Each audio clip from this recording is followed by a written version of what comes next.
Makadiko vabereki, hama neshamwari kumativi mana ose enyika uko, vana sisi, vana bhodhi, vana baba mukuru, vana sekuru nana tete.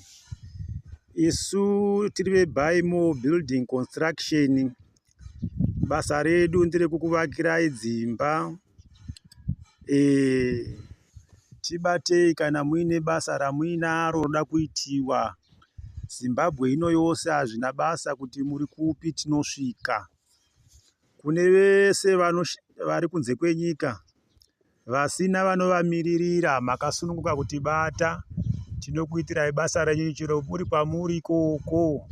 Tikakuitirai quotation yedu yezvinenge zvichidiwa, kana makasununguka munongotitumira mari tichikuitirai mabasa edu.